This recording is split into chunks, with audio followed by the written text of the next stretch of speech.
ओम अज्ञानतिमिरन्धस्य ज्ञानाञ्जनशलाकया चक्षुरुन्मिलितं येन तस्मै श्रीगुरुवे नमः। श्रीचैतन्यमनोभीष्टं स्थापितं येन भूतले स्वयं रूपा कदा मह्यं ददाति स्वपदान्तिकं।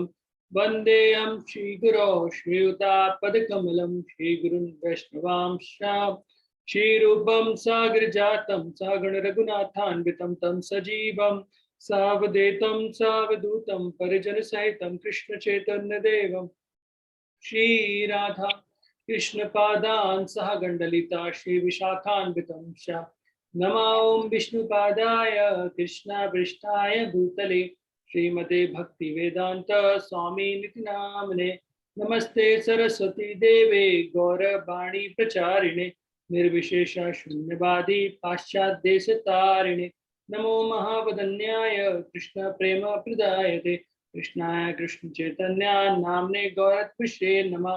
हे कृष्ण करुणा सिंधु दीन बंधु जगतपते गोपेश गोपिका कांत राधा कांत नमस्तुते तप्त कांचन गौरांगी राधे वृंदावनेश्वरी पृष्ठभानुसुते देवी प्रणमामि हरिप्रिये वंशाकल्पतरुभ्यश्च कृपा सिन्धुभ्य एव च पतितानां पावनेभ्यो वैष्णवेभ्यो नमो नमः।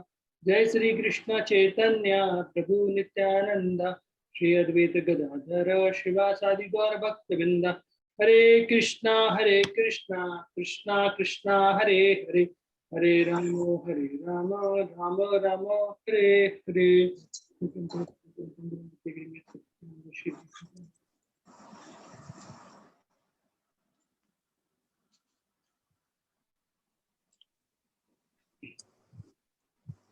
हरे कृष्णा। तो आप सभी का बहुत बहुत स्वागत है हमारे साप्ताहिक प्रोग्राम अभयम के अंदर। और आज उसके अभयम सीरीज का थर्ड लेक्चर है। उसका शीर्षक है चिंता तथा तनाव से मुक्ति।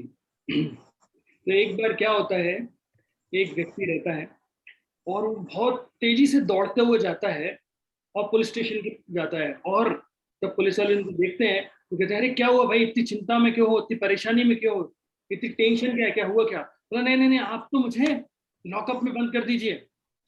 तो क्यों क्यों, क्या हुआ क्या? अरे नहीं, बंद कर दीजिए, मैंने मेरी पत्नी को 10वें माले से बाहर फेंक दिया। क्या बात कर रहे हैं? बोले अरे मुझे आप लॉकअप में बंद कर दीजिए। बोले क्या हुआ, मर गई? बोला नहीं, मरी नहीं है, वो पीछे से आ रही है इसलिए। तो चिंता, परेशानियां, दुख, कष्ट, ये जो सारी चीजें हैं वो हमारे जीवन का एक पार्ट बन गई है ना। तो अभी क्या होता है, हर व्यक्ति को उन चीजों में आनंद आने लगता है, लेकिन वाकई में हम देखेंगे कि एक प्रकार की बीमारी होती है।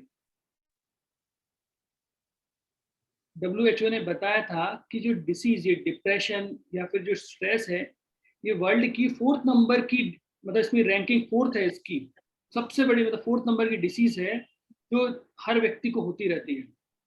आप सोच रहे हैं 4th नंबर मतलब पहले कैंसर, हार्ट, और उनके बाद अगर कोई टेंशन अगर आती है तो किसकी होती है? Depression, stress. सुन के स्ट्रेस होने लगा ना हमें, तो होगी 4th नंबर की, सुनने के बाद स्ट्रेस आ जाता है। तो ये जो स्ट्रेस है हर व्यक्ति को परेशान करता है। और हम देखेंगे कि तनाव, अर्थात ये होता क्या है तनाव। आज मुझे क्षमा कर दीजिएगा कि मैं आज पीपीटी नहीं बनाई है, क्योंकि वैक्सीनेशन के बाद जो फीवर वगैरह आ गया तो समय नहीं मिल पाया। तो तो तनाव क्या होता है? एक होता है हमारी एक्सपेक्टेशन और दूसरी होती है प्रैक्टिकलिटी।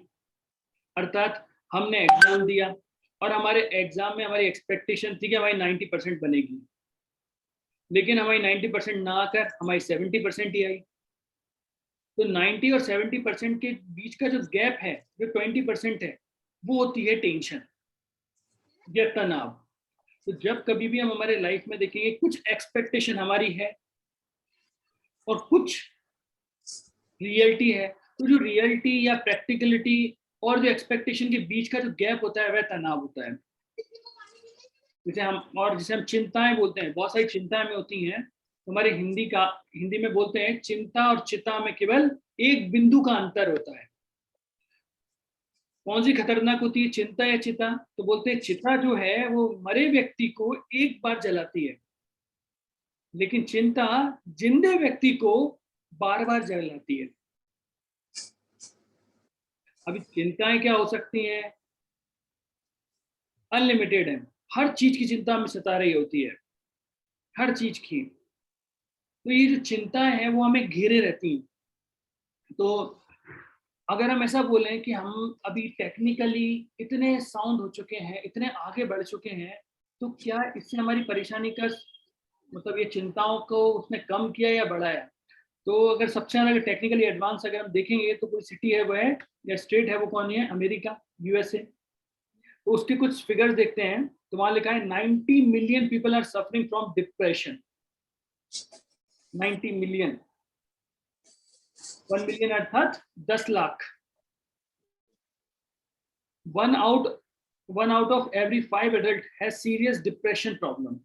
मतलब 5 व्यक्तियों में से एक व्यक्ति को सीरियसली डिप्रेशन की प्रॉब्लम होती है। ऐसा बताते हैं हर सेकंड, मतलब हर दूसरा व्यक्ति, तीसरा व्यक्ति साइकेट्रिक्स के पास जाता है।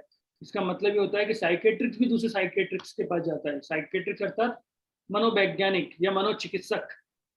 तो मनोचिकित्सक क्या करते हैं? लोग आते हैं, जो भी उल्टा सीधा खाते हैं आके उनके ऊपर वोमिट करके चले जाते हैं। तो बेचारा वो वोमिट को लेता है और दूसरे मनोचिकित्सक के पास जाता है।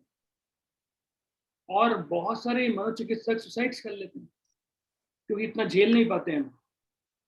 10 to 20 million people attempt suicide. 10 से 20 मिलियन व्यक्ति सुसाइड कर लेते हैं प्रत्येक वर्ष। और उनमें से 10 से 20 मिलियन में से 1 मिलियन अर्थात 10 लाख लोग सक्सेसफुल हो जाते हैं उनके सुसाइड अटेम्प्ट में।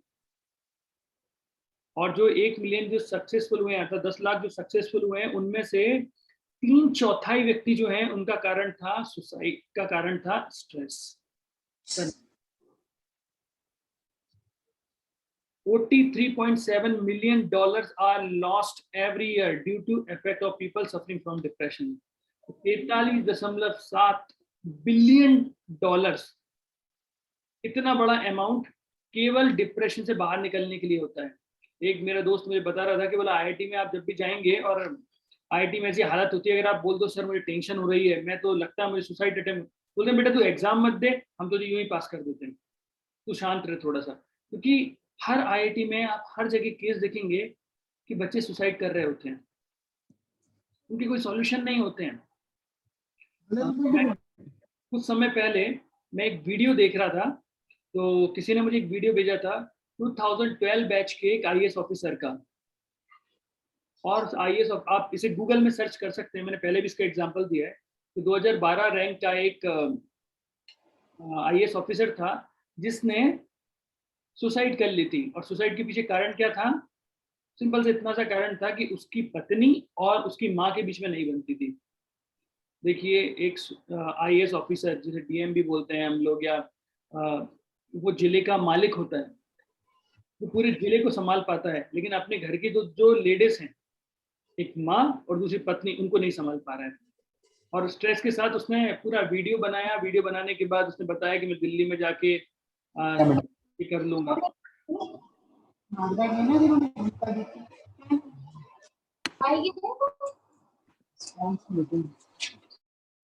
तो ये सारी चीजें कैसे होती हैं, इनके पीछे कारण क्या होता है? व्यक्ति का मानसिक संतुलन बिगड़ जाता है, और मानसिक संतुलन बिगड़ने के कारण इस प्रकार की गतिविधि करने लगता है। आप अगर भगवत गीता में भी देखेंगे तो अर्जुन की हालत भी वही हो रही थी। Strong attachment for their family members, अपने परिवार के जो जन है उनमें उनके प्रति इतना अत्यधिक प्रेम होने के कारण, और जो आसक्ति थी, अर्जुन नहीं छोड़ पा रहे थे, इसलिए वह भी क्या हो गए थे? बिल्कुल डिप्रेशन के शिकार हो गए थे। लेकिन भगवान ने भगवत गीता के ज्ञान के द्वारा अर्जुन को उस विषाद, डिप्रेशन, उस विषाद से बाहर निकाला। इसलिए भगवत गीता के पहले अध्याय का नाम क्या है? विषाद योग। तो भगवान ने अपने दिव्य वाणी के द्वारा, तो हम भी ये जो आध्यात्म ज्ञान है उसके द्वारा हम इस डिप्रेशन से बाहर निकल सकते हैं। कई बार लोग इतने परेशान हो जाते हैं। तो गौरव प्रभु अपने लेक्चर में बता रहे थे कि एक बार वो जे मेडिकल कॉलेज में टीचिंग करने गए थे, और टीचिंग करने के बाद टीचिंग प्रोग्राम का एक बच्चा उनके साथ थोड़ा घूमते घूमते जा रहा था, तो वो हाईली डिप्रेस्ड था, बहुत परेशान था, और सड़क पे घूमते हुए जा रहे थे। वो गौरांग, एक उसे कुत्ता दिखाई दिया, वो आराम से सो रहा था। तो गौरांग पुरुष बोलता है, हाउ फॉर्चुनेट दिस सोल। वो व्यक्ति बोलता है, ये आत्मा जो है ना, देखिए अभी भक्तों के साथ रह के थोड़े वर्ड्स हम भी सीख जाते हैं, आत्मा, परमात्मा, भगवान। तो ये आत्मा कितनी भाग्यशाली है, ना एग्जाम की टेंशन है, ना कोई परेशानी है, आराम से आज खाओ और सो जाओ। तो ये क्या होता है, व्यक्ति के मानसिक संतुलन जब ऐसा हो जाता है, तो इस तरीके से काम होते हैं। अब नेक्स्ट पॉइंट हम डिस्कस करेंगे, इफेक्ट ऑफ स्ट्रेस। कि स्ट्रेस के इफेक्ट क्या होते हैं। सबसे पहला, सबसे dangerous, that is called suicide. तो मैंने आपको बताया कि 1 मिलियन पीपल, ये केवल अमेरिका के बारे में बता रहे हैं, वर्ल्ड वाइज आप देखेंगे तो बहुत बड़ा टारगेट हमारे सामने आएगा।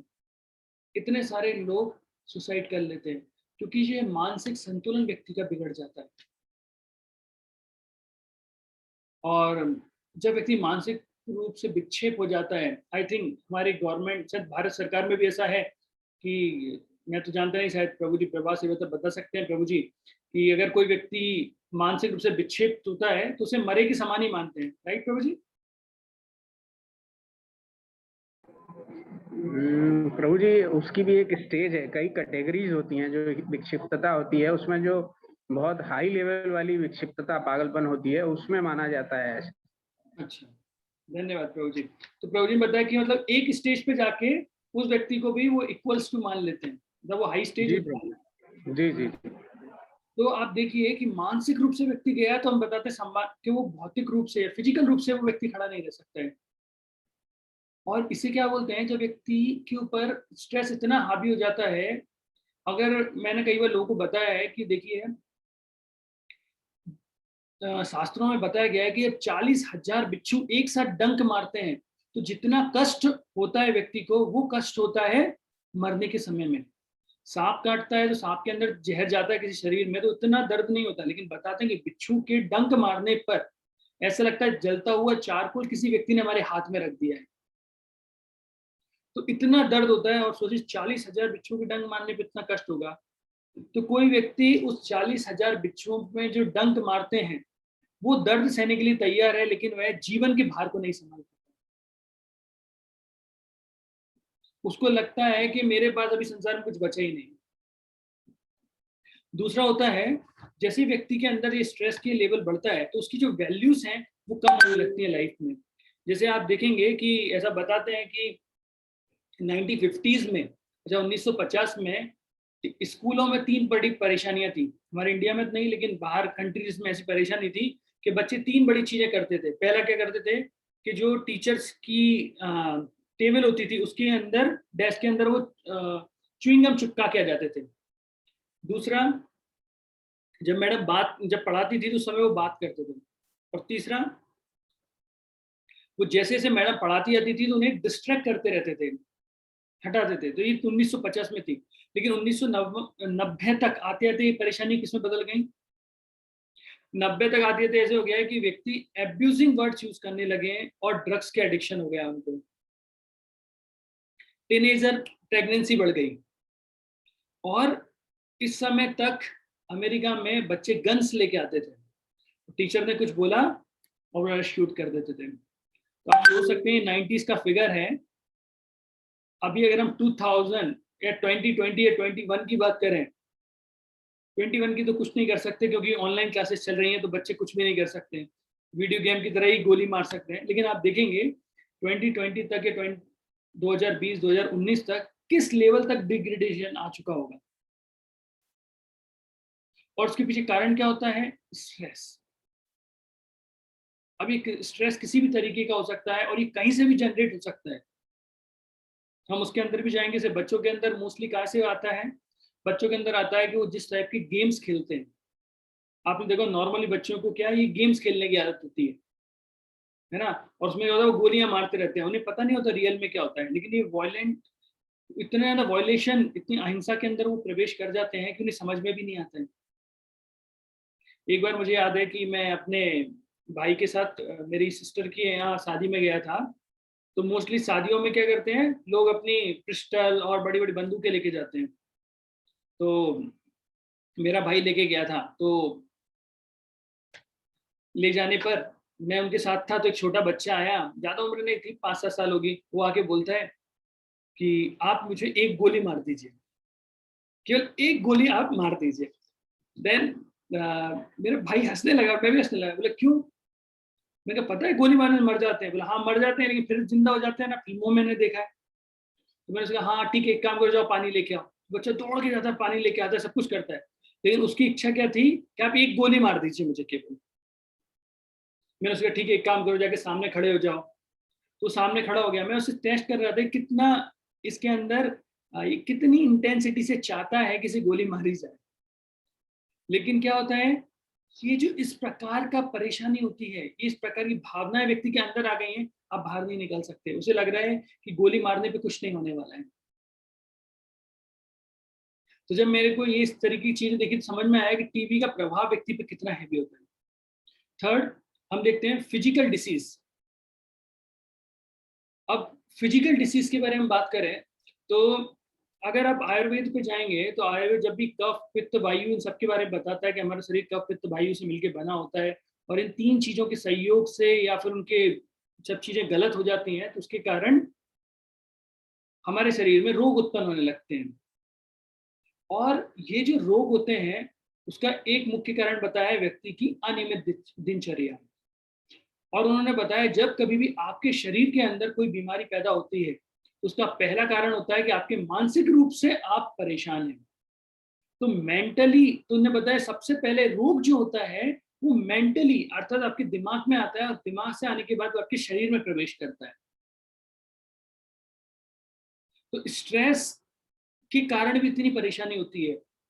और एक फिलॉसफी होती है, इसमें बताते हैं कि अगर आप स्ट्रेस से, अगर अपने माइंड को आप डाइवर्ट कर पाते हैं, और माइंड अगर पॉजिटिवली अगर चीजों को झेल पाता है, तो आप बहुत ही जल्दी रिकवरी कर लेते हैं। तो एक एग्जांपल आता है कि 2 ग्रुप्स थे, और उन पे एक साइंटिफिक रिसर्च किया गया। और रिसर्च में क्या बताया गया, उसमें रिसर्च में बताया गया कि उन 2 ग्रुप्सों को सेम बीमारियां थी उन दोनों ग्रुप्स की, और सेम बीमारी होने के बाद एक ग्रुप को कहा गया कि हम आपको जो दवाई दे रहे हैं वे बहुत ही गुणकारी है दवाई है, और यह जो दवाई है ये आपको पूरी तरीके से अच्छी कर देगी, क्योंकि हाई क्वालिटी की दवाई है, इसे देश में नहीं विदेश में बनाया गया है। तो और दूसरे ग्रुप को बताया गया कि आपको ये केवल हम चलती हुई गोलियां दे रहे हैं, ज्यादा कुछ उसमें फर्क नहीं पड़ेगा आपको, लेकिन दवाई अवेलेबल नहीं है, आप खा लीजिए ऐसे करके। तो लेकिन उन्होंने क्या किया, उसको स्विच कर दिया, जो हाई लेवल की अच्छी गुणवत्ता की गोलियां थी उनको दे दी अच्छे ग्रुप, वो दूसरे ग्रुप को, और इनको दे दी, और दूसरे ग्रुप और जो पहले ग्रुप को दे दी खराब गुणवत्ता की। लेकिन क्या हुआ, वह क्या देखते हैं कि कुछ समय में ही अंतर आने लगा उनकी डिसीज में, अर्थात उनकी बीमारी के अंदर चेंजेस आने लगा। और उसके कारण क्या था, किस ग्रुप को सबसे ज्यादा प्रभाव पड़ा, उस ग्रुप को जिस ग्रुप को उन्होंने बोला था कि हमने आपको जो मेडिसिन दी है वो अच्छी गुणवत्ता की दी है, जबकि उन्हें दी नहीं थी उन्होंने। तो जो माइंड है उसके गेम के कारण ये चीजें आगे बढ़ जाती हैं। तो डिसीज, तो व्यक्ति फिजिकली आप समझ सकते हैं कितनी डिसीज स्ट्रेस के कारण होती हैं। सर्वाइकल पेन ले लीजिए, माइग्रेन ले लीजिए, ऐसी बहुत सारी बीमारियां हैं जो केवल स्ट्रेस के कारण बढ़ जाती हैं। इवन किसी ने बताया था हार्ट, बहुत सारी जो बड़ी बड़ी बीमारियां होती हैं उनके कारण ही स्ट्रेस होता है। फिर मेंटल डिसऑर्डर, फोर्थ कॉज। तो मतलब इफेक्ट जो पड़ रहा है मेंटल डिसऑर्डर, स्ट्रेस के कारण जब भी व्यक्ति तनाव में होता है तो वह कैसे काम करता है, एक पागल व्यक्ति की तरह कार्य करता है। वह क्या सोच रहा होता है, क्या बता रहा होता है, हम कुछ नहीं कर सकते, ये आप लोग जानते हैं। फिफ्थ पॉइंट होता है बिहेवियरल प्रॉब्लम। व्यक्ति के जो बिहेवियर है वो बदल जाते हैं। अधिकतर आपने देखा होगा कि कोई लड़का है और दूसरे बच्चा किसी लड़की से प्रेम करता है, और वो किसी कारण से उनका प्रेम टूट गया, तो क्या होता है, वह स्ट्रेस में आ जाता है, तनाव में आता है। तनाव में आके क्या करता है, सबसे पहले शराब का सहारा लेता है।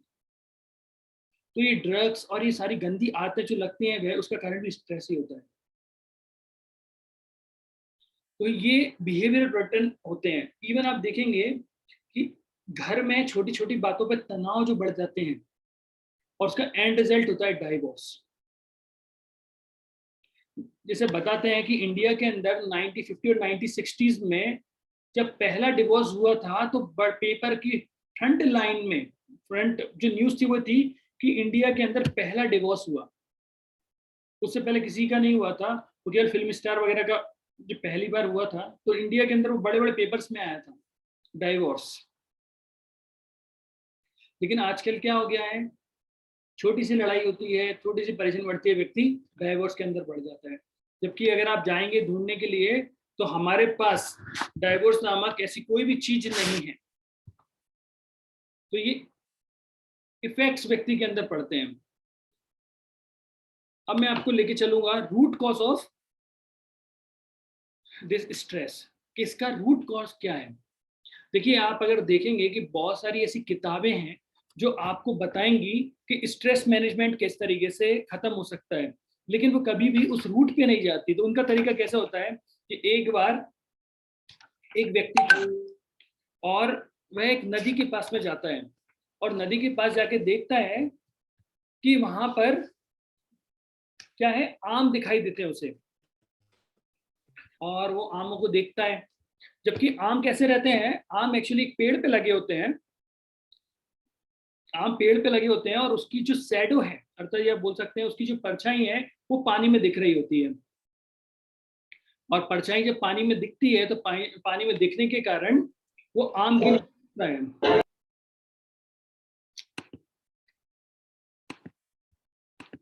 तो जैसे ही वो आम के लिए कूदता है तो कभी वो आम को पा पाएगा, नहीं पा पाएगा, क्योंकि आम तो पानी के अंदर है ही नहीं।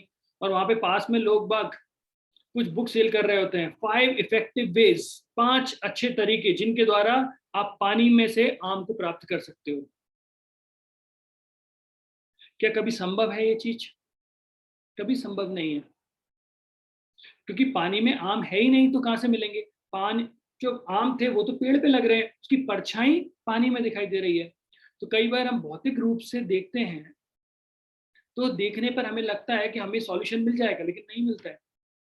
तो स्ट्रेस का अगर रूट कॉज है वो है माइंड, और वो है पॉल्यूटेड माइंड। जिस प्रकार से बरसात जब होती है तो बरसात होने पर वो शुद्ध पानी आता है, और वो शुद्ध पानी जब इस मट्टी से मिलता है तो कीचड़ बना लेता है, और वो शुद्ध पानी अशुद्ध हो जाता है।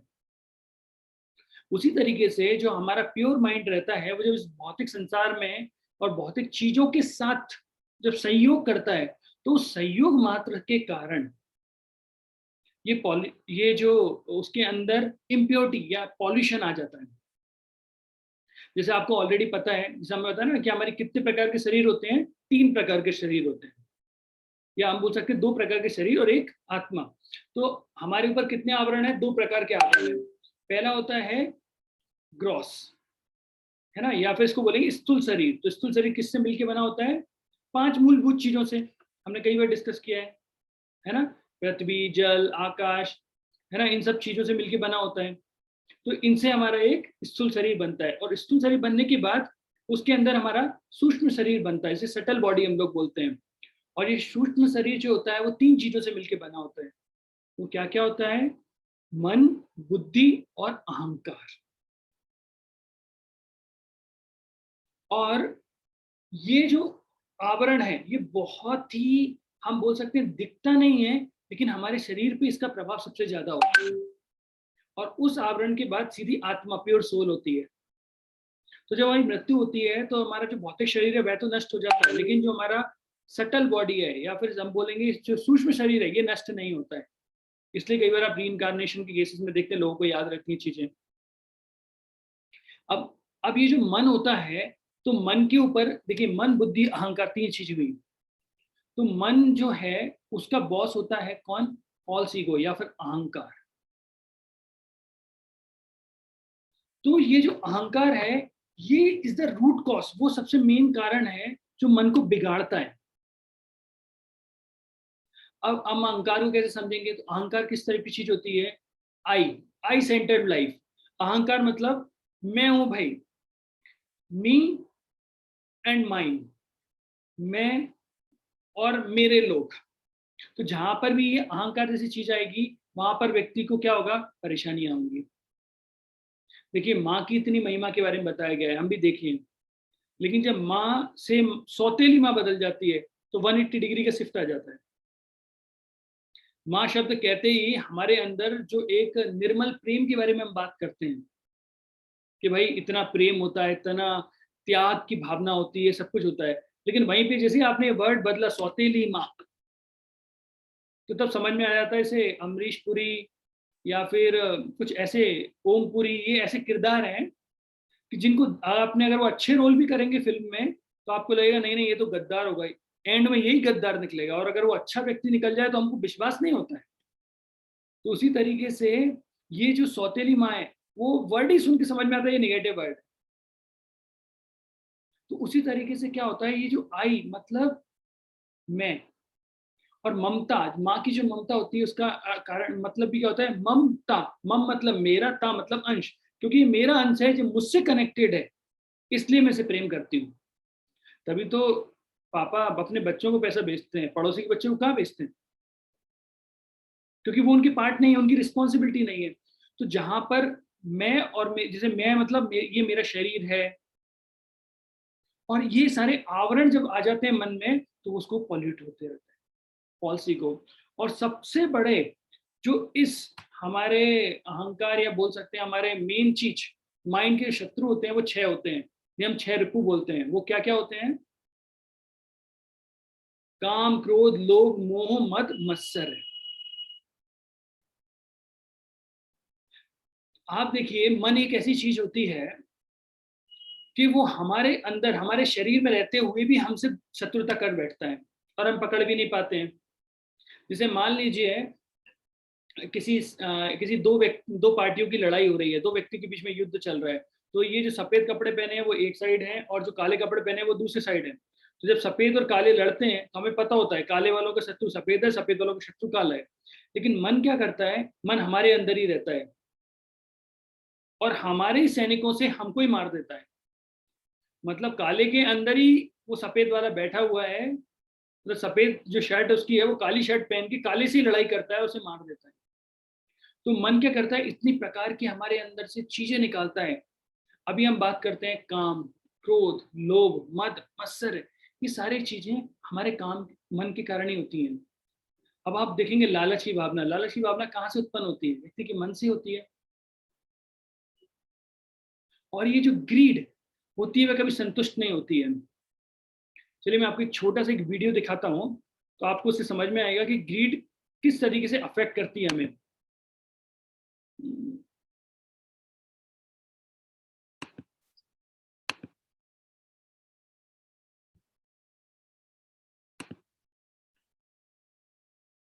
क्या आपको मेरी स्क्रीन दिखाई दे रही है?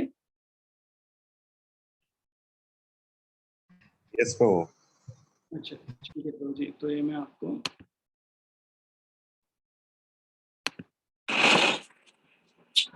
ये साउंड आपको आया था अभी? आया था? हाँ आया था। ठीक है, अब देखिए।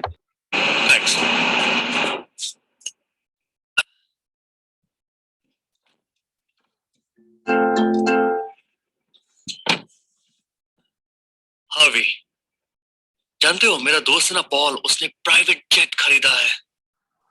काश। प्रभु जी वीडियो नहीं आ रहा है आपकी सॉरी प्रभु जी। ओह वीडियो नहीं दिखाई दे रहा है। अच्छा वीडियो नहीं दिखाई दे रहा है।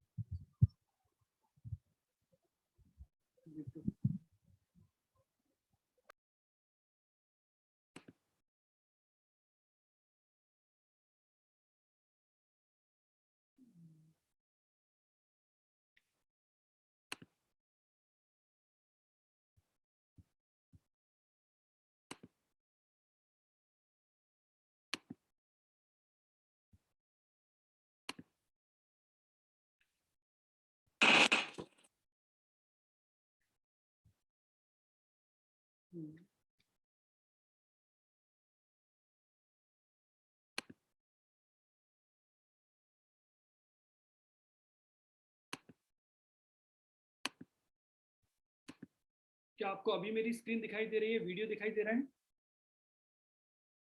अभी अभी दिखाई दे रहा प्रभु। हाँ प्रभु जी।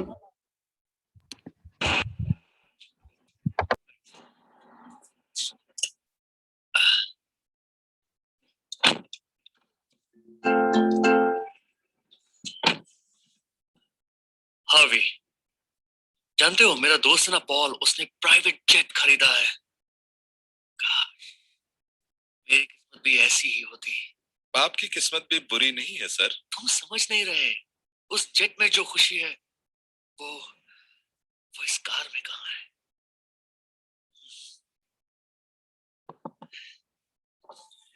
हेलो सर, बस यही पूछना था कि क्या ये नई रोल्स रॉयस है? ये कार तो मेरा सपना है।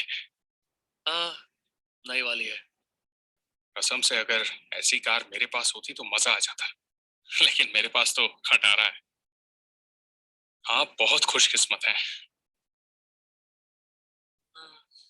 चलता हूँ, देर हो रही है।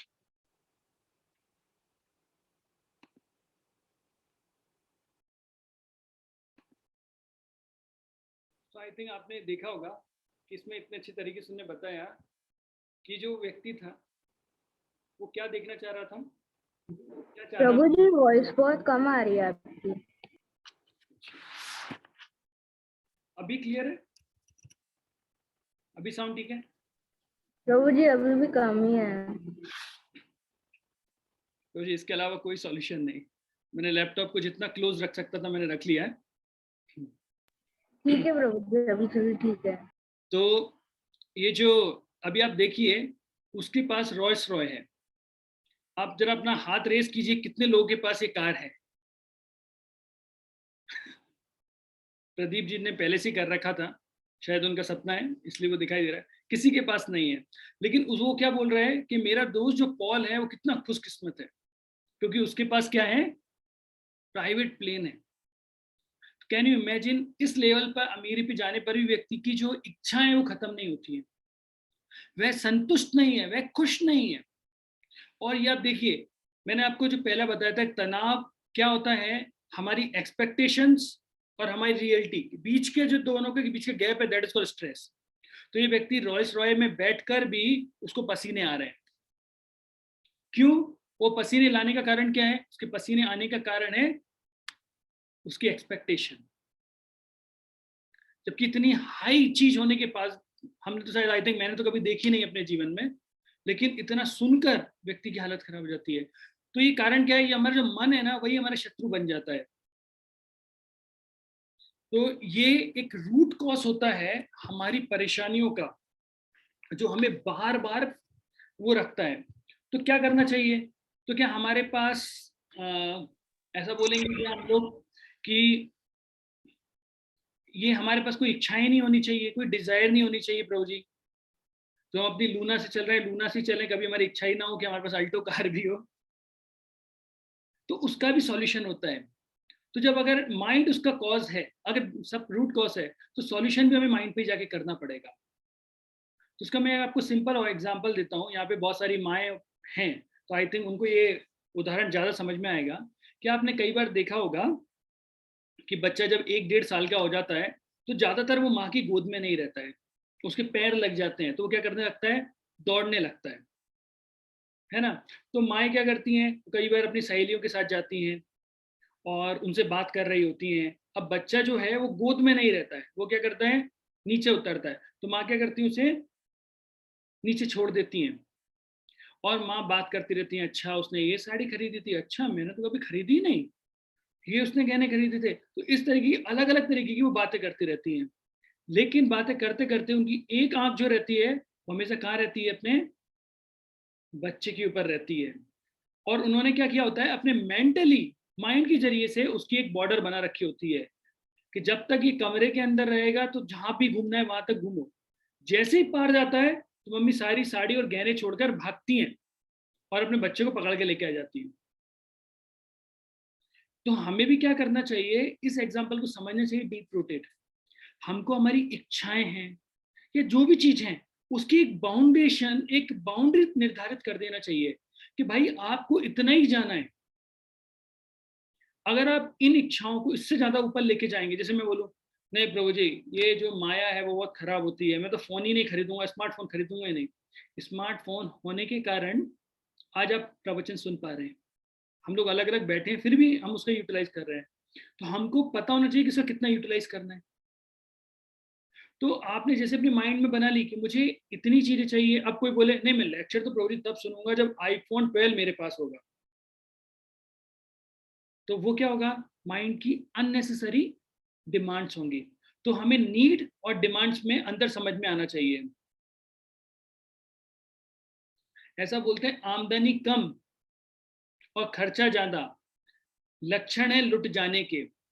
आमदनी कम और खर्चा ज्यादा लक्षण है लुट जाने के। शक्ति कम और शक्ति कम और गुस्सा ज्यादा लक्षण है पिट जाने के।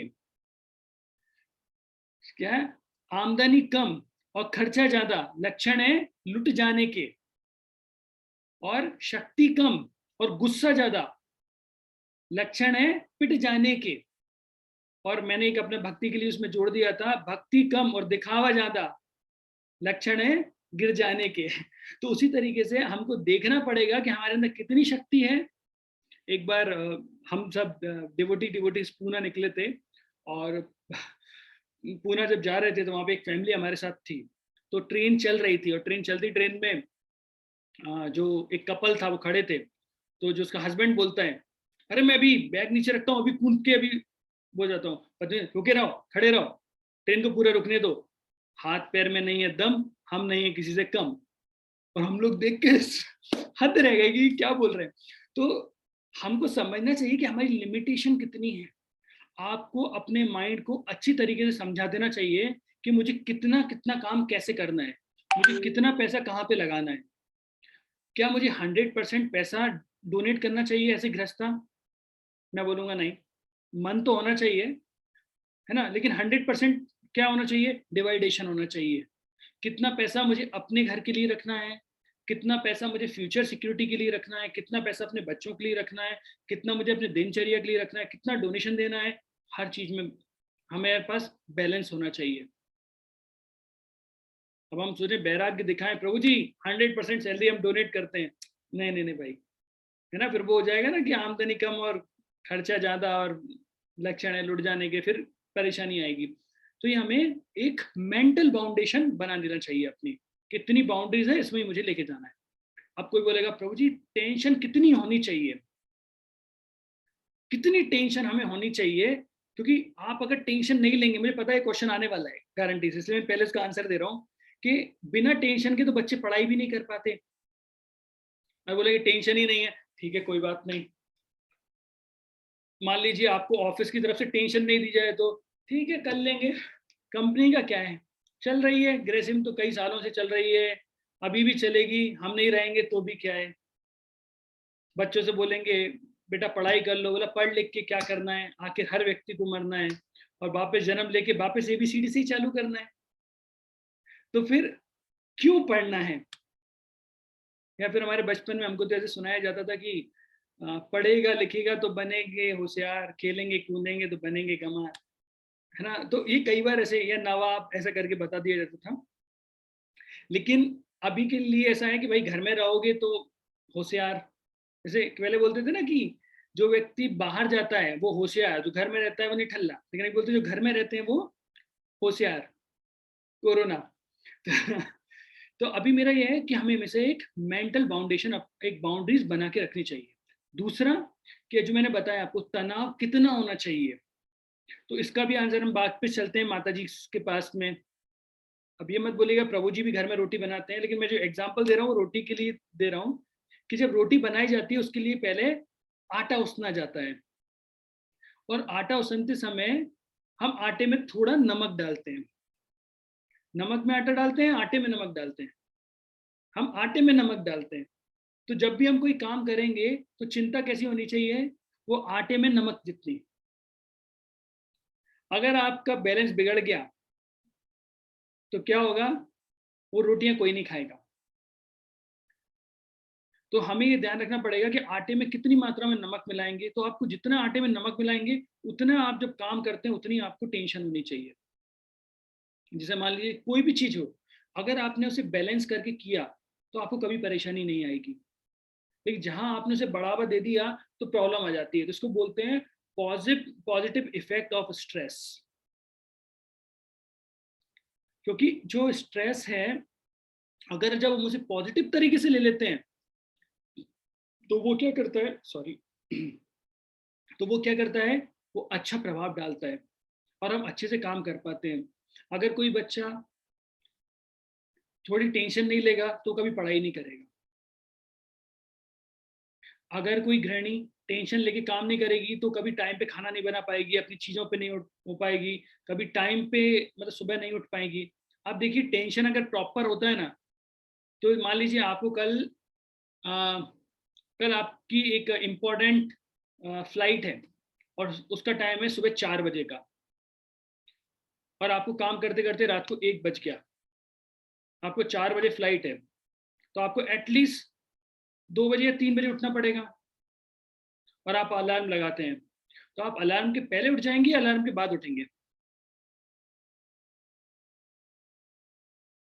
स्वाभाविक सी बात है, हम अलार्म के पहले उठेंगे। क्यों भाई, हम तो रात को 1 बजे सोए, इतने थके हुए हैं, नींद क्यों नहीं आ रही है? नहीं, वो पॉजिटिव चीज हमें क्लिक कर रही है। कभी ऐसा नहीं होता है कि हमारी ट्रेन मिस हो जाए, हमारी फ्लाइट मिस हो जाए, तो वो स्ट्रेस का एक पॉजिटिव इफेक्ट है जिसके रहने के कारण व्यक्ति क्या करता है, सही ढंग से काम कर पाता है। लेकिन अगर ये पॉजिटिव इफेक्ट नहीं रहेगा और हम ज्यादा ही हड़बड़ी करेंगे तो हमें परेशानी हो जाएगी। करेक्ट? तो ये हमें इसको बोलते हैं पॉजिटिव इफेक्ट ऑफ स्ट्रेस। अब हम देखते हैं नीड ऑफ लव। आप अगर किसी भी चीज को देखेंगे, उसको सब्स्टिट्यूट मतलब टेंशन को खत्म करना है, उसका सॉल्यूशन लेके आना है, तो उसके पीछे एक ही फैक्टर काम करता है, वो है लव। अगर आपने अपनी टेंशनों को, अपनी चिंताओं को प्रेम पूर्वक लेना चालू किया, अगर, क्योंकि हमारा जो एक व्यक्ति का स्वाभाविक नेचर जो होता है, बोलते हैं आनंदमयो अभ्यासा, अर्थात जो सोल का नेचर है वह आनंद उपभोग करने का है। वह टेंशन में नहीं रहना चाहता है, वह आनंद में रहना चाहता है। अब आनंद, अगर आप इस भौतिक संसार का सबसे बड़ा आनंद देखेंगे तो वह क्या होता है? Sex pleasure. लेकिन अगर सेक्स प्लेजर सबसे बड़ा आनंद है, तो संसार में सबसे सुखी व्यक्ति कौन होगा, सबसे आनंदित व्यक्ति कौन होगा? प्रोस्टिट्यूट्स। लेकिन आपको लगता है कि उनका जीवन में सबसे ज्यादा आनंद होता है? नहीं होता है। सबसे ज्यादा फ्रस्ट्रेटेड लाइफ वो लोग जी रहे होते हैं। तो इसको बोलते हैं मिसडायरेक्टेड लव। वो लव नहीं है। मैं आपको ये पॉइंट क्यों क्लियर करना चाहता हूं कि कई बार हमको लगता है कि हमारी प्रॉब्लमों का सॉल्यूशन है स्पिरिचुअलिटी, लेकिन हम जानते ही नहीं है स्पिरिचुअलिटी क्या है। क्यों? क्योंकि हमारे गुरु क्या होते हैं? व्हाट्सएप और फेसबुक है, किसी ने मुझे मैसेज भेजा कि ग्रुप का अर्थ है गुरु प्लस रूप, गुरु रूप, गुरु का रूप। तो जो ग्रुप होते हैं वो गुरु के रूप की तरह होते हैं। कब किस प्रवचन से आपका जीवन बदल जाए, मतलब बहुत अच्छी बात है। तो आप देखिए अभी व्हाट्सएप ग्रुप को उन्होंने गुरु का रूप बता दिया है। ठीक है। और फिर जैसे मैंने आपको बताया था पिछले लेक्चर में, तुझ में ही रब दिखता है यारा क्या करूं, मतलब हमने बोला था मदन मोहन में रब नहीं दिखता है। फिर लोग क्या करते हैं, अभी कुछ किसी ने सॉन्ग भेजे थे, तो सॉन्ग में क्या था, उनको लगा कि मैं बहुत खुश होऊंगा। उसमें एक था कि वो कुछ एक ऐसा सॉन्ग था कि आंखों में आंखें तेरी, बातों में बातें तेरी, मेरा ना मुझ पे कुछ रहा। तो मुझे देख के समझ में आ गया था ये बॉलीवुड सॉन्ग है, मेरा ना मुझ पे कुछ रहा, है ना। फिर इसके बाद तुमने चालू कर दिया हरे कृष्णा कृष्णा कृष्णा हरे हरे। तो देखिए उसे देखिए कितना अच्छा लगेगा, कितना डिवोशनल सॉन्ग है। इट इज भक्ति? ये भक्ति है? नहीं है। तो मैं आपको बता रहा हूँ लव और लस्ट में आइडेंटिफिकेशन करना हमको आना चाहिए। भक्ति क्या है और दिखावा क्या है वो भी हमको समझ में आना चाहिए। वरना कई बार लोग बोलते हैं प्रभु जी मैं इतनी भक्ति करता हूँ लेकिन मुझ में कोई बदलाव ही नहीं आ रहा, मेरी परेशानियों का मैं कोई भी चेंजेस नहीं आ रहा है। क्यों नहीं आ रहा है? क्योंकि आप भक्ति नहीं कर रहे हैं। अगर आप भक्ति करेंगे तो चेंजेस आएंगे, लेकिन भक्ति की जगह आप दिखावा करेंगे, आपको कोई नॉलेज ही नहीं होगा, तो आप कैसे आगे बढ़ेंगे? आई थिंक आपको लव और लस्ट में अंतर समझ में आया होगा। लव मीन्स होता है एक्चुअली जो हम भगवान से करते हैं। संसार में किसी व्यक्ति के लिए लव नहीं हो सकता है प्रेम। आत्मेंद्रिया प्रतिवांछा तारे बोले काम, कृष्ण इंद्रिया प्रतिवांछा धरे प्रेम नाम। मतलब अपनी इंद्रियों को संतुष्ट करने के लिए जो कार्य किया जाता है उसे बोलते हैं काम। और कृष्ण इंद्रिया प्रतिवांछा धरे प्रेम नाम, और कृष्ण की इंद्रियों को ये संतुष्ट करने के लिए जो कार्य किया जाता है उसे बोलते हैं प्रेम, धरे प्रेम नाम। तो प्रेम होता है। तो हमको ये चीज समझना पड़ेगा कहाँ पे व्यक्ति प्रेम की बात कर रहा है, कहाँ पे काम की बात कर रहा है। क्यों? क्योंकि चाहे आप हॉलीवुड देखिए, चाहे आप बॉलीवुड देखिए, चाहे ट्रॉलीवुड देखिए, हर जगह प्रेम की बात होती है। कोई सी भी एक्शन मूवी भी देखेंगे और उसमें प्रेम, कोई लव स्टोरी नहीं है, मतलब हीरो एंट्री मारता है और पीछे से हीरोइन नहीं आई, तो फिर आप फिल्म ही नहीं देखेंगे, कोई लव स्टोरी नहीं है। क्योंकि हर व्यक्ति प्रेम के पीछे भागता है। लेकिन हमें समझना पड़ेगा प्रेम क्या होता है, लव क्या है और मिसडायरेक्टेड लव क्या है। उसी तरीके से भक्ति क्या है, स्पिरिचुअलिटी क्या है, आध्यात्म क्या है। और ये जैसे बोलते हैं ना, एक होते हैं डिवोटी और एक होते हैं सो कॉल्ड डिवोटी, जिनको हम सैजिया बोलते हैं। जो भक्ति करते नहीं है वो दिखावा करते हैं। तो वहां पर ये सारी चीजें आपकी फ्लॉप हो जाएंगी। ये प्रिंसिपल तभी लगेंगे जब आप प्योर भक्ति करेंगे। आप दिखावा करेंगे तो कभी नहीं लगेंगे। तो ये हमको एक अंतर समझ में आना चाहिए कि हर जगह भगवान से प्रेम करने से कि किस तरीके से हमें चीजें मिलती हैं। अब हम चलते हैं सारे सॉल्यूशंस की तरफ कि सॉल्यूशन क्या क्या हो सकते हैं स्ट्रेस के, क्योंकि हमारा ऑलरेडी समय बहुत हो गया है। तो हम सॉल्यूशन की तरफ चलते हैं कि स्ट्रेस मैनेजमेंट से कैसे हम बाहर आ सकते हैं। तो सबसे पहला सॉल्यूशन, अगर हमारी परेशानी जो थी उसका रूट कॉज क्या था, माइंड, तो सॉल्यूशन भी कहां से निकलेगा, जब हम उसके रूट कॉज पे काम करेंगे। तो what is the root cause, mind. तो मन त्रायते इति मंत्रा, तो मन का जो तरण करता है उसे क्या बोलते हैं हम लोग, मंत्र बोलते हैं। जो मन का तरण अर्थात मन को जो कंट्रोल करता है उसे बोलते हैं मंत्र। तो जब कभी कोई व्यक्ति भगवान के नाम का जप करता है और उस जप के प्रभाव से क्या होता है, उसका जो मन है, जो अनियंत्रित उसकी इंद्रियां थी, उसका जो मन था, वो धीरे धीरे करके कंट्रोल आने लगता है। क्योंकि अगर आप देखेंगे स्ट्रेस, तो उसमें जब आप अगर भगवद गीता के पढ़ेंगे तो उसमें बताया गया 3 गुण होते हैं, सत्वगुण, रजोगुण, तमोगुण। तो जो पैशन वाले व्यक्ति होते हैं उसके अंदर ये क्रोध का वास ज्यादा होता है और क्रोध के कारण स्ट्रेस की भावना ज्यादा आती है। ऐसा बताते हैं कि मान लीजिए हमारे अंदर कोई डिजायर है, अगर वो फुलफिल हो जाती है तो वो ग्रीड में कन्वर्ट हो जाती है, और चाहिए। छोटी सी कार की अगर रॉयस रॉय चाहिए, रॉयस रॉय है लेकिन प्लेन चाहिए, प्राइवेट प्लेन चाहिए, अभी हमने उसमें देखा। और अगर वो फुलफिल नहीं होती है तो वो किसमें कन्वर्ट हो जाती है, क्रोध में। तो अगर आपने वहीं उस पर फुल स्टॉप लगा दिया, आपके माइंड को अगर आपने कंट्रोल कर लिया, तो आपको आगे परेशानी नहीं होगी, आपको आगे चिंता करने की जरूरत नहीं पड़ेगी। तो मन को जब तरण करने का एक साधन मंत्र, भगवान के नाम का जैसे जप करेंगे हमको समझ में आ जाएगा। क्योंकि रजोगुण और तमोगुण के प्रभाव से व्यक्ति का जो मन है वो बहुत ही चंचल हो जाता है, और चंचल मन के कारण वह कभी भी कंट्रोल नहीं हो पाता है। कई बार लोग बोलते हैं प्रभु जी हमारा मन कंट्रोल नहीं होता है। हम उनसे बोलते हैं प्रभु जी आप आइए जप कीजिए, भगवान के नाम का जप, सुबह उठिए जप कीजिए। कितने लोग सुबह उठ के जप कर पाते हैं? और क्या होता है, बहुत सारे लोग करते हैं, मैं जानता हूँ, वेरी गुड।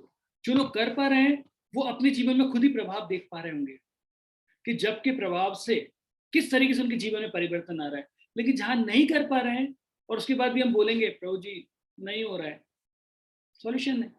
देखिए शॉर्टकट्स नहीं होते भक्ति के अंदर। 4 नियम का पालन हमें करना पड़ेगा, भगवान के नाम का जब हमें करना पड़ेगा। जब व्यक्ति, उससे क्या होता है, व्यक्ति सतोगुण में आता है। और सतोगुण की में बताया गया जब व्यक्ति को सतोगुण में होता है तो सतोगुण के कारण, सतोगुण में ये परेशानियां होती ही नहीं है, उसके जो दुख कष्ट होते हैं वो कम हो जाते हैं। तो भगवान में, भगवत गीता में ये सॉल्यूशन दे दिया है व्यक्ति को। ऑल्दो दिस वर्ल्ड, इस संसार को क्या बोलते हैं, दुखालयम आशाश्वतम, दुखों से भरा हुआ है, लेकिन फिर भी व्यक्ति इन दुखों से पार कैसे जा सकता है, जब वो सतोगुण में स्थित होता है। और सत्वगुण में स्थित करने के लिए उसे भगवान के नाम का जप का सहारा लेना पड़ता है। तो हमें जितना ज्यादा हो सके उतना भगवान के नाम का जप करना चाहिए। और दूसरा तरीका क्या हो सकता है, ज्ञान के माध्यम से।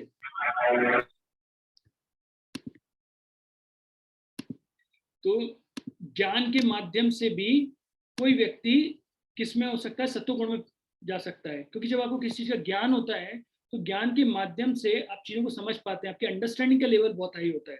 क्योंकि कोई किसी व्यक्ति को कोई बीमारी है, जैसे आप देखेंगे यहाँ पे बहुत सारे डॉक्टर्स अवेलेबल हैं, आप उनसे पूछिएगा कि मैंने इनसे पूछा था कि जब आप इतनी बड़ी सीट लिखते हैं तो उसका क्या कारण होता है। तुमने बोला हम सीट में पहले सबसे पहले मेंशन करते हैं ये सिम्टम दिखा, ये सिम्टम दिखा, ये सिम्टम दिखा, ये करके, और एक लाइन में लिख देते हैं इसका इसलिए क्योंकि इसको ये बीमारी है, ये सिम्टम देखे, इसको ये बीमारी है, और 2 लाइन में वो दवाई लिख देते हैं। तो देखिए 2 लाइन में दवाई लिख देते हैं, 1 लाइन के अंदर वो बीमारी का नाम लिख देते हैं, और बाकी वो बताते हैं ये उसको बीमारी है।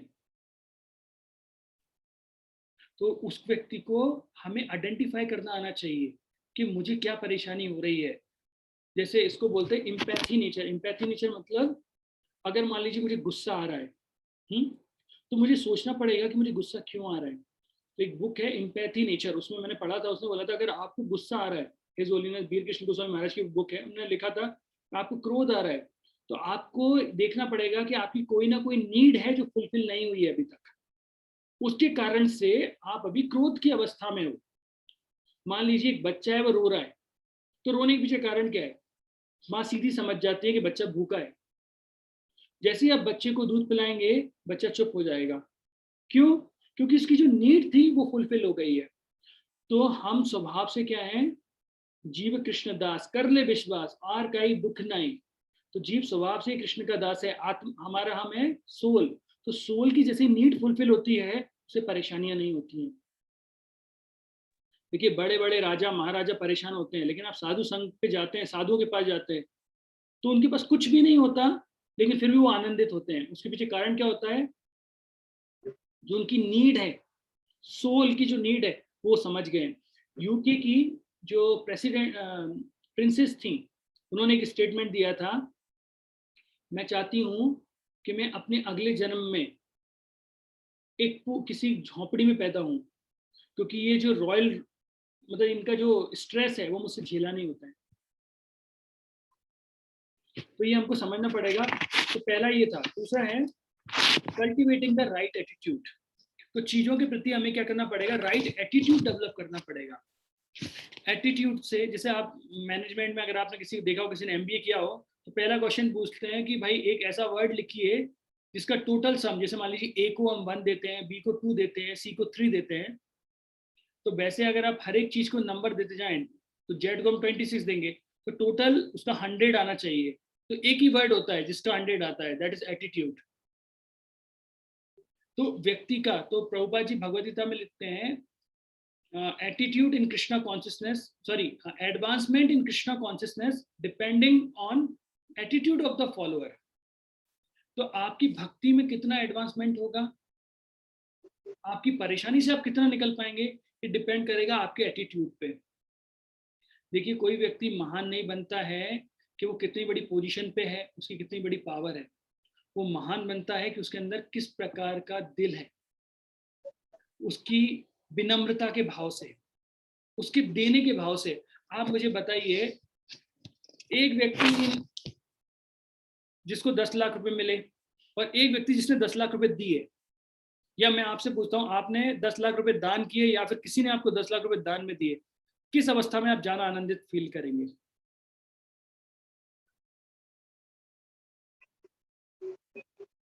देने में। क्योंकि जो गिविंग, जो देने वाला भाव होता है, कंपैशन जो होता है, वो ज्यादा आनंदित करता है व्यक्ति को। तो जो लोग ऐसे होते हैं ना, जैसे एक बार 2 व्यक्ति थे, उन्होंने भगवान की तपस्या की और तपस्या करके भगवान से बोलते हैं कि तपस्या की, भगवान सामने आए, भगवान ने पूछा बेटा क्या चाहिए तुम्हें? तो ये पहला व्यक्ति मांगता है, भगवान मुझे अगले जन्म में ऐसा व्यक्ति बनाना कि हर व्यक्ति मुझे पैसा दे, मुझे किसी को देना ना पड़े, सब मुझको दे। भगवान बोलते हैं अच्छा तथास्तु। तो दूसरा व्यक्ति को बोला कि तुम्हें क्या चाहिए? बोला भगवान मुझे अगले जन्म में ऐसा व्यक्ति बनाना कि मैं सबको दूं, मुझे किसी से लेना ना पड़े। मैंने कहा ठीक है तथास्तु। तो अगले जन्म में जो पहला व्यक्ति था वो भिखारी बन गया। तो हर व्यक्ति आता है, वो भिखारी को पैसे देके जाता है। अब भिखारी से तो कोई ले नहीं सकता है। और जो दूसरा व्यक्ति था उसने क्या बोला था कि भगवान मुझे ऐसा व्यक्ति बनाना कि मैं सभी को दूं। तो भगवान ने उसे एक बहुत बड़ा अमीर आदमी बनाया, क्योंकि देने के लिए होना भी चाहिए। तो सभी व्यक्ति को बांट रहा था और बांटने के लिए होना चाहिए। तो ये हमारे एटीट्यूड पे डिपेंड करता है हम चीजों को कैसे ले रहे हैं। Third point is cultivating virtue qualities. Virtuous qualities मतलब हम लोग को ऐसी क्वालिटी अपने अंदर डेवलप करना पड़ेगा जिनके माध्यम से हम सतोगुण में रह सकें, हमारा माइंड पीसफुल हो सके। जैसे मदर टेरेसा ने एक बार कहा था कि जब मैं गरीब लोगों से मिलती हूँ, एक सहारा देने वाली हूँ, तो उनकी आंख के अंदर मैं एक शांति देख पाती हूँ, एक चमक दिखती है जो एक शांति का प्रतीक होता है कि वे संतुष्ट हैं। वहीं पर अगर जब मैं अमीर लोगों से मिलती हूँ तो मिलने पर वो मेरा सम्मान करते हैं, लेकिन उनकी आंखों के अंदर मुझे एक लालच दिखाई देता है। अभी पता नहीं सोशल मीडिया पे एक वीडियो जरूर आ रहा था, मैंने देखा था कि एक बूढ़ी औरत थी, किसी ने उसे जाके खाना दिया और पानी दी। वो लेडीज ने बहुत सम्मान किया, उस खाने को हाथ लगाया, खुश हुई, चलते नहीं बन रहा था उससे, और उसने अपने पल्लू से कुछ पैसे निकाल के उनको देने लगी। That is called real virtue. तो ये क्वालिटी जब आपके अंदर होंगी, जिसे बोलते हैं ह्यूमिलिटी, हम अगर विनम्र रहेंगे तो क्या होगा, बड़े बड़े तूफान निकल जाएंगे। एक व्यक्ति ने मुझे, एक गृहस्थ परिवार ने मुझसे क्वेश्चन पूछा था, प्रभु जी बहुत लड़ाई करते हैं, माता जी ने पूछा था क्या करना चाहिए। मैंने कहा एक मंत्र का जाप करना चाहिए। उन्हें कौन सा मंत्र? Just tolerate. तो जस्ट टॉलरेट, जब कभी वो कुछ बोलने आए तो जस्ट एक स्माइल दे दीजिए। देखिए कोई व्यक्ति कितना भी गुस्सा करे और आप चुपचाप बैठे रहेंगे ना, तो लड़ाई नहीं होगी, है ना। ताली हमेशा दो हाथों से बजती है, एक हाथ से नहीं बजती है। तो अगर आप जस्ट टॉलरेट करते, बस चुपचाप बैठ जाएंगे, लड़ाई नहीं होगी। तो हमको ये मंत्र का जाप करना चाहिए। दूसरा, गौर गोपाल प्रभु ने एक और मंत्र बताया था, है ना, और वो मंत्र क्या है? ओम इग्नोराय नमः, इग्नोराय नमः, ओम इग्नोराय नमः। मतलब क्या है? चीजों को इग्नोर कीजिए, इस मंत्र का जप कीजिए। तो दो मंत्र, एक मैंने आपको बताया जस्ट टॉलरेट, दूसरा ओम इग्नोराय नमः, है ना। पास वाली आंटी आई, कुछ बोल के चली गई, है ना, अपन को क्या करना है? मंत्र का जप करना है, ओम इग्नोराय नमः, खत्म,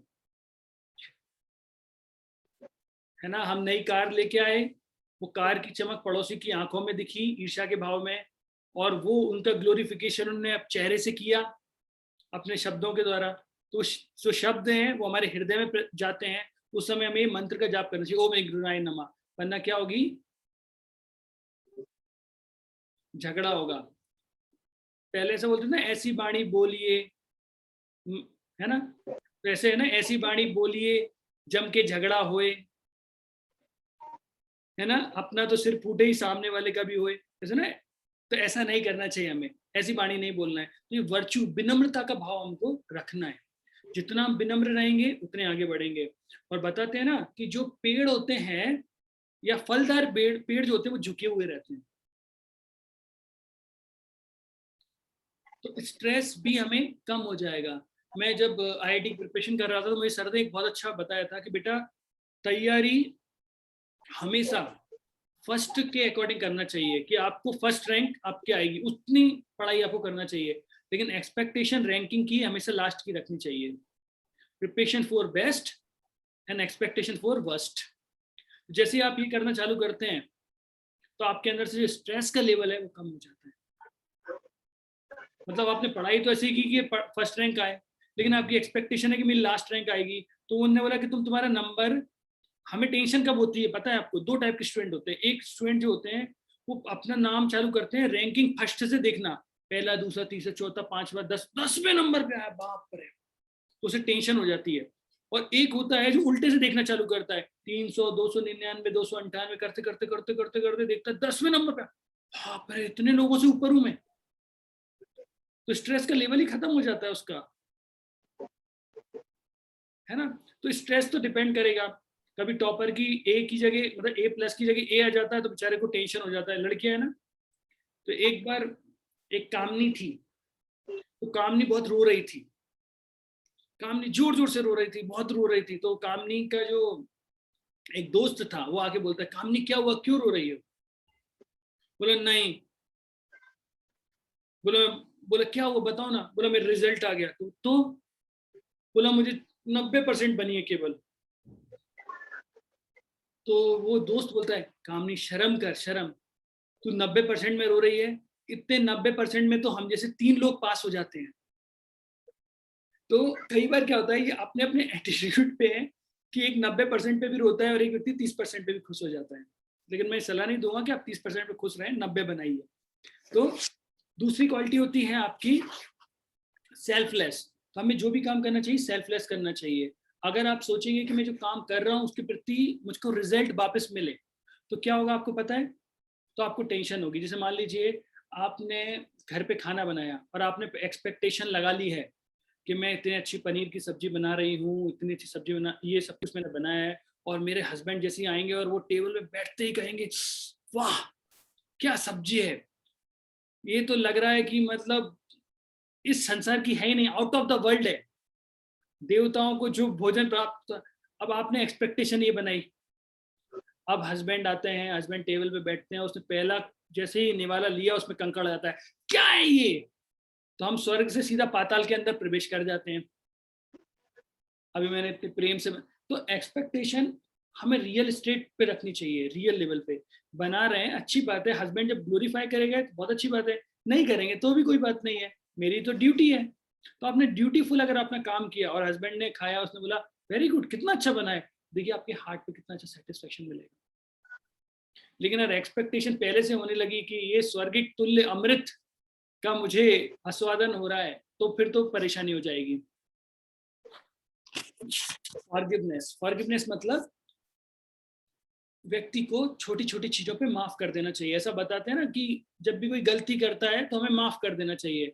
आप अगर यहाँ पे अगर आप किसी दूसरे व्यक्ति की गलती को आप माफ करेंगे ना, तो आप जब ऊपर जाएंगे और भगवान बोलेंगे तुमने ये किया था, ये किया था, ये किया था, तो आप भगवान से बोलेंगे भगवान हम भी तो माफ कर देते हैं लोगों की गलती, तो आप भी हमारी गलती माफ कर दीजिए। देखिए अगर आप सोचते हैं कि लोग आपको रिस्पेक्ट दें, तो उसके लिए सबसे पहले क्या काम करना पड़ेगा आपको दूसरों को रिस्पेक्ट देना चालू करना पड़ेगा।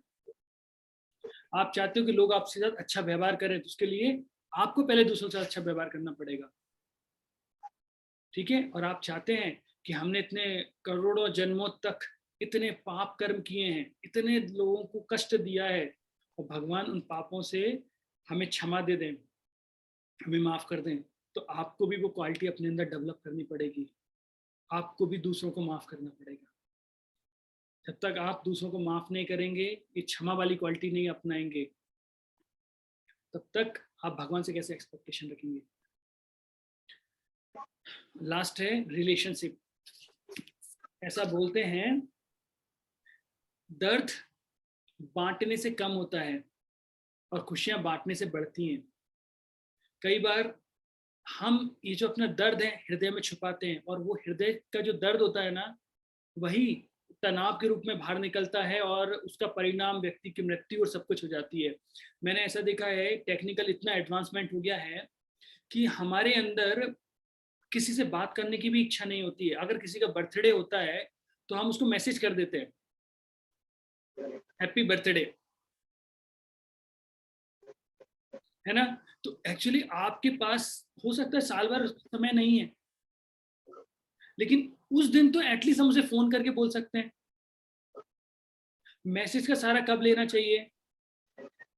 मैसेज का सारा तब लेना चाहिए या तो आप अपनी बात नहीं बोल पा रहे हैं, कई बार होता है ना दूसरे के सामने कुछ ज्यादा फीलिंग्स बोलना चाहते हैं लेकिन नहीं बोल पा रहे, या फिर आप इतना लेट हो गए हैं तो आपको लेट पता लगा या कुछ हुआ, लेकिन हम इतने इम्पर्सनल हो जाते हैं कि हम व्यक्ति को बर्थडे, एनिवर्सरी या कुछ भी इस तरीके से विश करते हैं कि वो बिल्कुल चीप हो जाता है।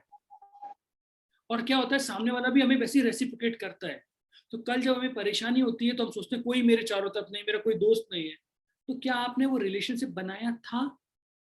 क्या आपने वैसे रिश्ते रखे थे जिसके कारण वो व्यक्ति आपसे वैसे रेसिप्रोकेट करे? मुझे आज से पहले एक याद है कि हम पुरी गए हुए थे, जगन्नाथपुरी, और जगन्नाथपुरी में मैंने कुछ गिफ्ट खरीदी थी, मतलब जगन्नाथ जी की मिट्टी के डीटीज थे, वो मैंने खरीद लिए थे। तो मैंने, महाराज ने मुझसे पूछा, इजोले भक्ति प्रेम महाराज मेरे साथ थे, महाराज ने मुझसे बोला कपिल मुनि इसका क्या करोगे? मैंने बोला महाराज ये तो बहुत सस्ते सस्ते मिल गए, 10-15 रुपए के हैं। मैंने कहा हाँ। तो मैंने कहा ये किसी की बर्थडे में दे दिया करूंगा महाराज। महाराज ने कहा वेरी गुड। तो फिर महाराज मेरे बोलते हैं सोचो अगर कोई व्यक्ति तुम्हारे बर्थडे पे तुमको ये जगन्नाथ जी गिफ्ट करेंगे, तुम्हें कैसा लगेगा? तो मैंने बोला महाराज बुरा लगेगा मुझे तो, क्योंकि वो जगन्नाथ जी कैसे हैं, उनको संभालना मुश्किल है। एक तो मिट्टी के हो जाते हैं, वो टूट जाएंगे कभी भी, और थोड़ा प्रॉब्लम होता है। तो महाराज ने बोला कभी भी किसी को देना है ना तो बेस्ट चीज देनी चाहिए, वर्स्ट चीज नहीं देनी चाहिए। तो किसी को गिफ्ट करना चाहते हो ना तुम, तो उसको ऐसी चीज गिफ्ट करो जो तुम्हारे पास सबसे अच्छी हो, ना कि वो चीज जो स्टॉक निकाल दें हम लोग। कई बार ऐसा होता है ना, सॉरी टू से, लेकिन डॉक्टर्स के पास एमआर लोग बहुत सारी गिफ्टें देके जाते हैं, सर ये पेन है, सर ये है, या हमको मिलती है। और हम क्या करते हैं, ये लीजिए सर, ये पेन गिफ्ट कर देते हैं, या हम चीजें देते हैं।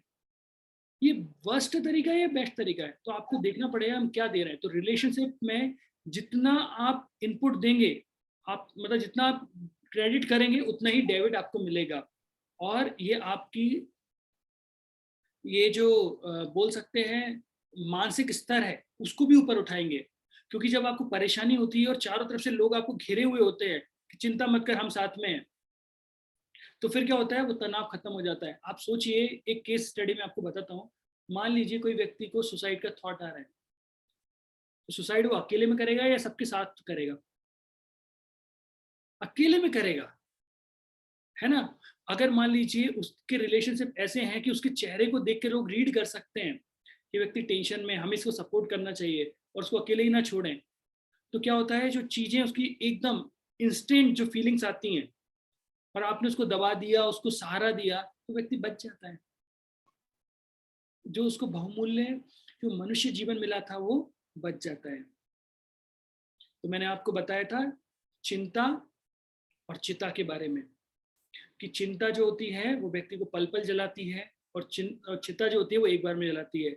और हमें चिंता और चिता दोनों से बचना है, तो हमें चिंतन करना पड़ेगा। और चिंतन किसका करना पड़ेगा? भगवान का करना पड़ेगा। तो जितना आप भगवान का चिंतन करेंगे, उतना आपके अंदर से चिंताएं दूर होती जाएंगी। तो जितना हो सके भगवान का नाम लीजिए, भक्तों का संग कीजिए, और भगवान ने जो हमें ग्रंथ दिए हैं, जैसे भगवत गीता, भागवतम, इनका श्रवण करते रहिए। और जितना आप श्रवण करेंगे, जितना चिंतन करेंगे, उतनी ही चिंताएं कम होती जाएंगी, और हम एक अमरता की तरफ जाएंगे और चिंताओं से मुक्त हो जाएंगे। तो अगर कोई व्यक्ति अपने जीवन को चिंताओं से और तनाव से मुक्त करना चाहता है, तो भगवान के नाम का चिंतन करना चाहिए। तो आइए सब लोग मेरे साथ बोलिए, हरे कृष्णा कृष्णा कृष्णा हरे हरे, हरे राम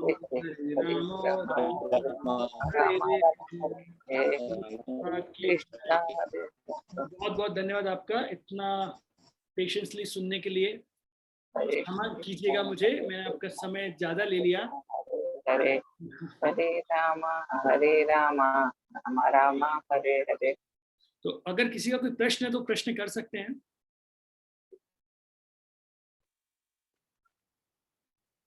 क्या किसी का कोई प्रश्न है?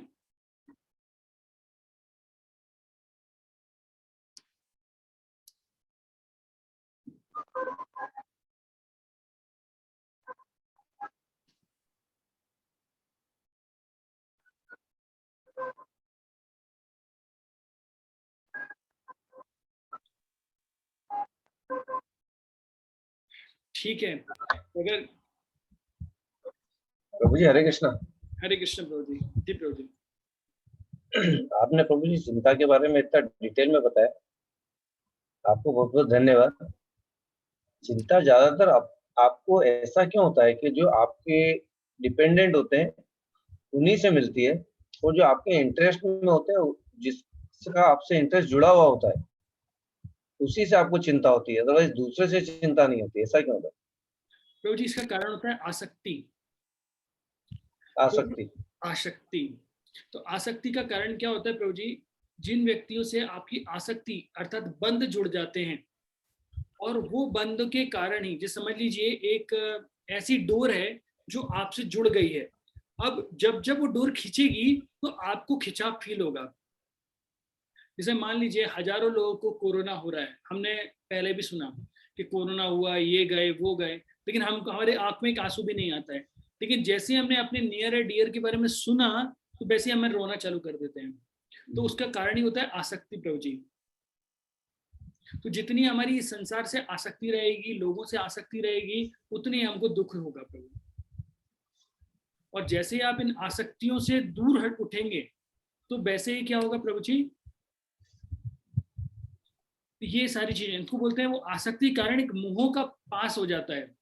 और जैसे आपको पता है ना प्रभु जी, जैसे अर्जुन जो थे तो उनके अंदर भी एक आसक्ति थी कि भाई ये मेरे दादाजी हैं, ये मेरे पिताजी हैं, ये मेरे गुरु हैं। तो वो आसक्ति कारण एक मोह हो गया था, और उस मोह के कारण वो कुछ नहीं देख पा रहे थे। तो भगवान ने फिर भगवद गीता का ज्ञान दिया, उन्होंने बताया दे आर सोल, और हमें किस तरीके से कार्य करना है धर्म की स्थापना करने के लिए। फिर अर्जुन क्या जवाब देते हैं भगवान को? नष्ट मोहा स्मृति लब्धा तत् प्रसाद अच्युतम, मतलब वो अच्युत आपकी कृपा से मेरा जो मोह था वो नष्ट हो गया। जी, तो प्रभु जी हमको उन्हीं लोगों से दुख मिलेगा जो हमसे क्लोजेस्ट हैं, है ना। तो ये आसक्ति का कारण होता है प्रभु जी। अब मैं आपको बताता हूँ, ये आसक्ति भी क्या होती है, धीरे धीरे करके, मतलब समय के अनुसार भी डिपेंड करता है कि बढ़ेगी कि कम होगी। जैसे मान लीजिए आप नई शर्ट लेके आए तो इनिशियली आपका उससे अटैचमेंट बहुत ज्यादा है, लेकिन करती करती करती करती पुरानी हो गई। जैसे मान लीजिए आप तो सोचिए एक नई कार आप लेके आए और उस गाड़ी पे स्क्रैच आ गया, कितना पेन होता है प्रभु जी। लेकिन वही गाड़ी जब 5-10 साल पुरानी हो जाती है और उसका एक्सीडेंट भी हो जाते हैं, तो चलो चलने दो यार, कोई परेशानी नहीं। तो जहाँ स्क्रैच पे दर्द हो रहा था वहां पे एक्सीडेंट पे दर्द नहीं हो रहा है, क्यों? क्योंकि वो टाइम के साथ वो चीजें खत्म हो गई।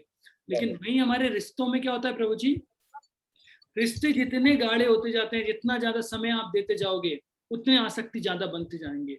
इसलिए संसार का नाम है भव बंधन, ऐसा बंधन जो दिखाई नहीं देता है लेकिन ये आपको बांध रहा है।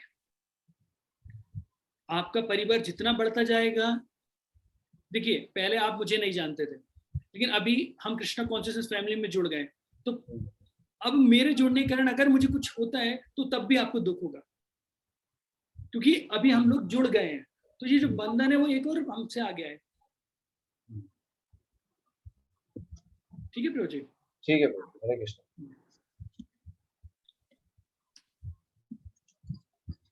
और किसी का कोई प्रश्न है?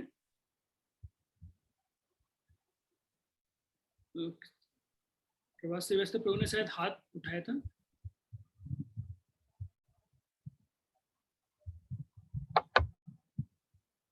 नहीं, अच्छा ठीक है, तो अगर किसी का कोई प्रश्न नहीं है तो बहुत बहुत धन्यवाद।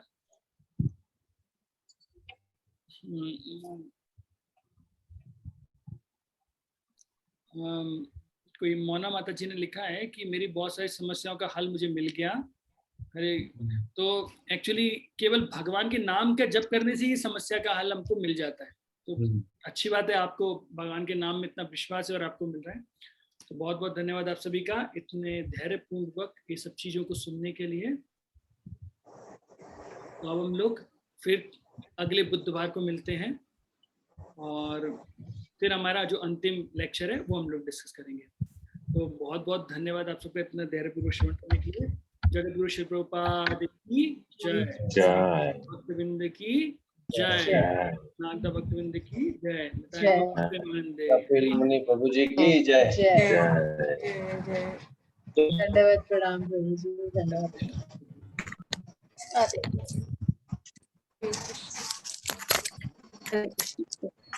हरे कृष्ण, हरे कृष्ण, हरे कृष्ण।